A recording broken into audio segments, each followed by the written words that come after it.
Hello viewers, नमस्कार। आप सभी का स्वागत है Pathfinders bye N academy IAS के यूट्यूब चैनल पर। तो फ्रेंड्स, आपको पता है कि रीसेंट टाइम्स में भारत और चाइना के रिलेशंस में तो कुछ प्रोग्रेस देखने को मिला है, लेकिन भारत का ताइवान के साथ रिलेशन जो है वो साइलेंटली काफी ज्यादा बढ़ते हुए नजर आ रहा है। फ्रेंड्स, आपको पता है कि 2024 में ताइवान का तीसरा ऑफिस भारत के बेंगलुरु सिटी में खुला था, जिसकी वजह से चाइना ने भारत को वार्निंग भी दिया था that please don't do anything which affects our sovereignty. तो फ्रेंड्स, भारत जो है वो यहाँ पे ताइवान के साथ अपने रिलेशंस को काफी तेज रेट से बढ़ा रहा है। और कुछ स्कॉलर्स का ये कहना है कि 2020 का जो गलवान इंसिडेंट है और उसके बाद से हम जो भी चीज चाइना के साथ करें, लेकिन एक बात तो क्लियर है कि भारत के लिए ताइवान मोमेंट अराइव कर चुका है और अब भारत को ताइवान के साथ रिलेशंस को बढ़ाना चाहिए। फ्रेंड्स, ये बहुत रेलेवेंट है बिकॉज जिस तरीके से भारत और इजराइल का रिलेशन है और भारत और ताइवान का रिलेशन है, आप एथिक्स और मोरालिटी की अपने जगह छोड़ दें, लेकिन अगर नेशनल इंटरेस्ट की बात करें तो इन दोनों के साथ हमारे रिलेशंस की पोटेंशियल्स इनफाइनाइट है। लेकिन एक हेजिटेशन है, एक बैकवर्डनेस है, एक बैकफुट पे खेलने की आदत है, जिसकी वजह से रिलेशंस जो है पोटेंशियल्स तो है लेकिन बहुत ज्यादा आगे नहीं बढ़ पा रहा है।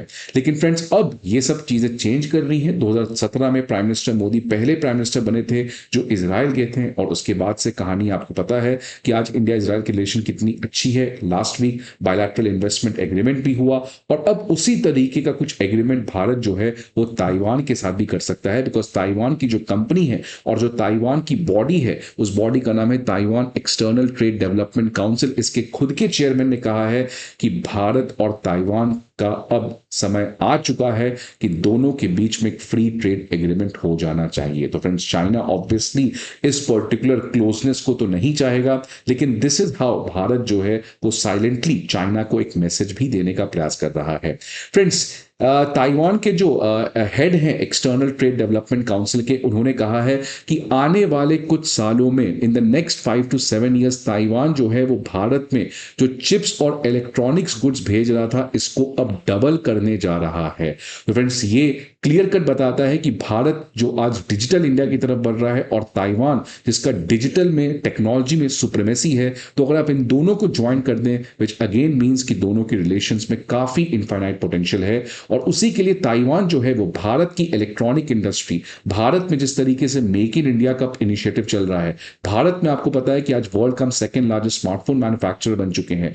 तो इसी और चीज को आगे बढ़ाने के लिए ताइवान ने कहा है कि आने वाले ईयर्स में, आने वाले साल में हम चिप्स और इलेक्ट्रॉनिक्स के एक्सपोर्ट को डबल करेंगे, सो दैट आप और ज्यादा अपने एक्सपोर्ट को, इलेक्ट्रॉनिक गुड्स के एक्सपोर्ट को बढ़ा सको। फ्रेंड्स, ये जो स्टेटमेंट आया है ये इसलिए आया है इस समय बिकॉज ये इंडिया का जो स्मार्टफोन शिपमेंट्स है वो यूएस में काफी तेज रेट से बढ़ रहा है। आप सभी देखिए कि इंडिया यूएस का रिलेशन टेंशन में आ रहा है, इंडिया की कंपनीज को काफी प्रॉब्लम हो रहा है, लेकिन एक ऐसा सेक्टर है जहां पर काफी एक्सपोर्ट यूएस के लिए बढ़ते हुए नजर आ रहा है, वो है हमारा स्मार्टफोन्स। अगर मैं आपको थोड़ा सा डेटा बताऊं फ्रेंड्स, तो इंडिया का जो स्मार्टफोन एक्सपोर्ट टू यूएस है वो, अगर मैं पहले 5 महीने की बात करूं इस फाइनेंशियल ईयर में as compare to last financial year, तो 40% जंप किया है।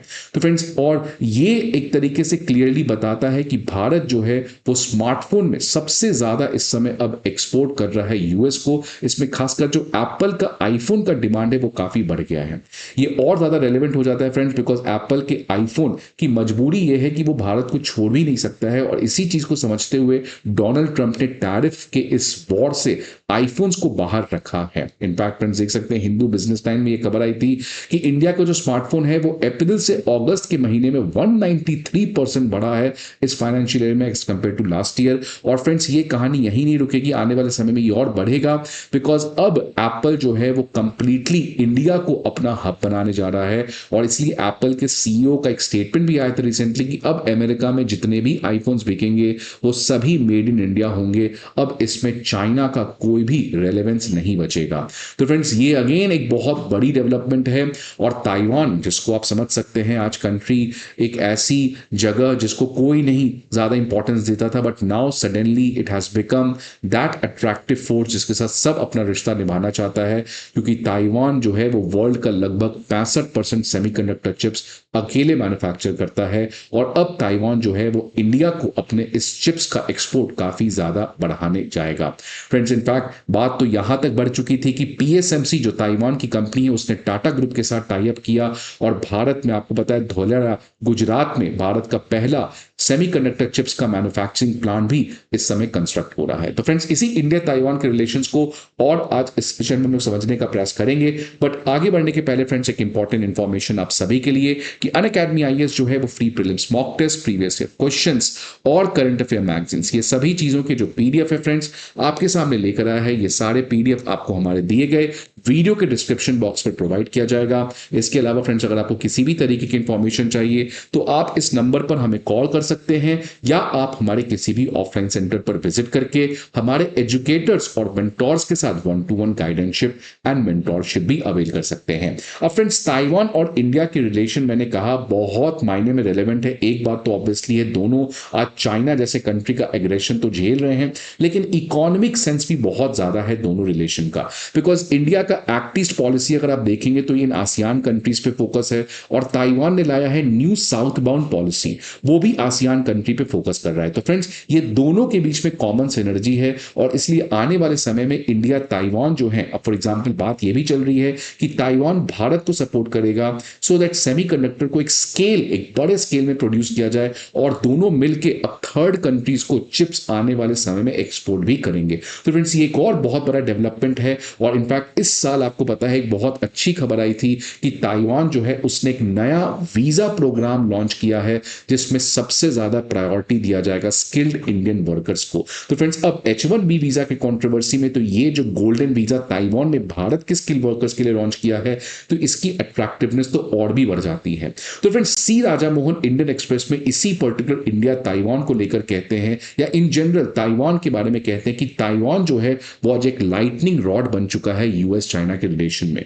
एक ऐसा ताइवान का आज रेलेवेंस बन चुका है कि अगर फॉर एग्जांपल फ्रेंड्स, अगर रशिया यूक्रेन की वॉर हुई तो यूएस ने तो यूक्रेन को वेपन से सपोर्ट किया, लेकिन अगर कल को यूएस चाइना और ताइवान के बीच में किसी तरीके का टेंशन होगा तो सी राजा मोहन कहते हैं कि यूएस जो है वो ब्लाइंडली इस चीज को नहीं देख सकता है, रादर यूएस को ड्रैग होना पड़ेगा।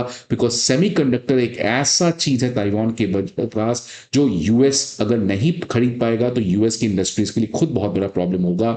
इसलिए फ्रेंड्स, आज जिस तरीके का टेंशन चाइना और ताइवान के बीच में बन रहा है, इनफैक्ट ताइवान को तो अब यह भी कहा जा रहा है कि चाइना जो है वो 2027 तक इन्वेड कर लेगा। यूएस की इंटेलिजेंस एजेंसीज खुद ये कह रहे हैं। इसी कॉन्टेक्स्ट में सी राजा मोहन कहते हैं कि अब बहुत हो गया वो हेजिटेशन, जिस तरीके का रियलिटी हम फेस कर रहे हैं। गालवान एक वेकअप कॉल था, तो भारत को ताइवान के साथ रिलेशंस को काफी तेज रेट से बढ़ाना पड़ेगा।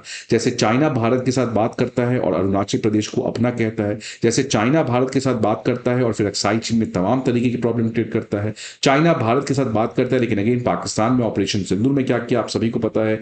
तो भारत भी अब उसी तरीके से उसी के वे में चाइना से बात करे और ताइवान के साथ अपने रिलेशन को एक नेक्स्ट लेवल पे एडवांस करे। तो फ्रेंड्स, आपकी क्या सजेशन है भारत को ताइवान के साथ अपने रिलेशंस को एनहांस करने के लिए और क्या क्या करना चाहिए, और क्या भारत को ताइवान का सॉवरेनिटी भी मान लेना चाहिए या और क्या कर सकता है Bharat? Please let me know in the comment box. I hope आपको ये वीडियो अच्छा लगे। See you again some other video. Till then good bye and take care.